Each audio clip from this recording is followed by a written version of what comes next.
Сәлем қыздар, бүгін күрзе деген тағамды дайындаймыз. Дагестан халқының тұшпаралары. 500 грамм електен өткізілген ұнымызға осылай ойық жасап аламыз. Осы жерге бір жұмыртқа, бір ас қасық сұйық майымызды қосамыз. Бір шай қасық толтырып тұзымызды 190 грамм жылы суымызға қосып араластырамыз. Суымыз тым ыстық болмауы керек, жай жылы болса жеткілікті. Бөлек ыдысқа осы сұйықтықты араластырып алсаңыз болады. Мен осы жерге араластыра беремін. Жұмыртқасын, майын, тұзды суын мұқият араластырамыз. Кейін қамырымызды илеуді бастаймыз. Менің қамыр илеу әдісім мынадай. Қамырды бірден басын біріктіріп илеп кетпеймін. Ең алдымен сұйықтықты ұнның барлық жеріне біркелкі етіп таратып аламын. Ол үшін қолыммен осылай жоғары төмен қимылдар жасаймын. Осыдан кейін ғана жұдырығыммен қамырды біріктіріп илей бастаймын.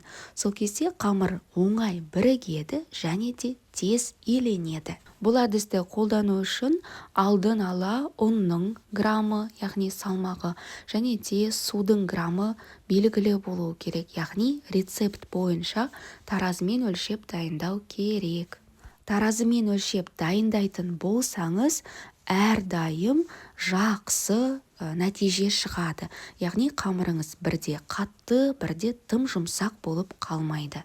Бұл қамырды кем дегенде 5-7 минут құрғақ түйіршіктері, іртіктері қалмайтындай етіп илейміз. Нәтижесінде осындай орташа тығыздықтағы қамыр шығады. Бірде 2 бөлікке бөліп тындыруға жібереміз. Тындыру барысында тағы бір рет дөңгелектеп алсаңыз болады. Сонда қамыр одан сайын гладкий, яғни беті бір тегіс болып шығады. Ауа өтпейтіндей, беті кеуіп қалмайтындай етіп пакетке орап қоямыз. Салмамызға қажет пияздың жартысын осындай сұйық майға қуырып алуымыз қажет. Шамамен 3 ас қасық сұйық майға пиязымыздың жартысын қосамыз. Орташа отта сондай сарғыш болғанға дейін қуырып аламыз. Кейін бір ас қасықты толтырып қаймақ қосамыз және бір ас қасықты толтырып томат пастасынан қосамыз. Мұқият араластырып, баяу отта 2-3 минут қуырып аламыз. Мінекей дайын болды. Енді бұл пиязымызды сәл ғана суытамыз. Салмамыздың қалған бөлігін дайындаймыз. Мына жерде менде майлылығы орташа тартылған ет. Оған қалған пиязымызды өте ұсақ етіп турауымыз керек. Немесе осындай ұсақтағыш құралды қолдансаңыз болады. Мен осындай измельчитель қолданамын. Бірнеше рет осылай шетіндегі пияздарын түсіріп, өте майда етіп ұсақтап аламын. Қаласаңыз пиязды теркадан, яғни үккіштен өткізіп, немесе өте майда етіп пышақпен турап қоссаңыз да болады. Қуырылған пиязымызды да қосамыз. Күрзе тағамының ерекше дәмін келтіретін осы қуырылған пияз, құрамындағы томат пастасы, сметана, яғни қаймақ, және де біз міндетті түрде аскөктерді қосатын боламыз. Дәміне қарай тұз, кориандр, қара бұрыш және де ащы қызыл бұрыштан қосатын боламыз. Кориандрды міндетті түрде қосуға тырысыңыздар, ерекше дәмін келтіреді. Аскөктерден осындай жарты пучок укроп және де 3-4 сабақ кинза шөбінен қосамын. Петрушка, яғни ақжелкенді де қоссаңыз болады. Кинзаны ұнатпасаңыз, қоспасаңыз да болады әрине. Қолдан келгенше майдалап турап, салмамызға қосамыз, мұқият араластырамыз. Салмамыз дайын болды және осы уақыт бойы жақсы ие қанып тұрған қамырымызды жаятын боламыз. Әдеттегідей ұн себелеп оқтаудың көмегімен дөңгелек қамыр жайып аламыз.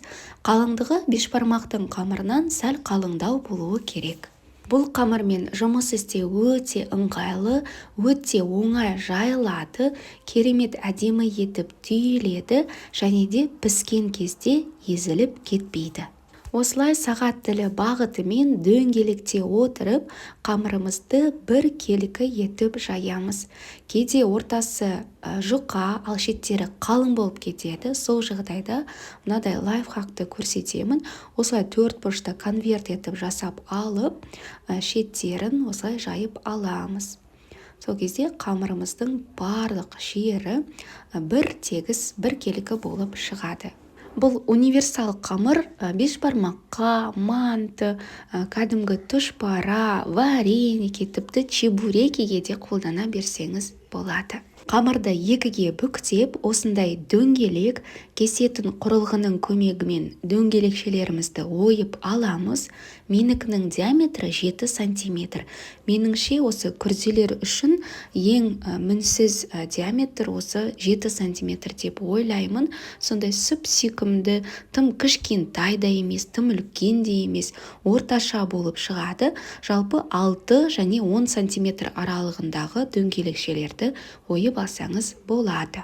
Қалған қамыр бөліктерін біріктіреміз, кейін тағы да қолданамыз. Күрделерімізді түйуді бастаймыз.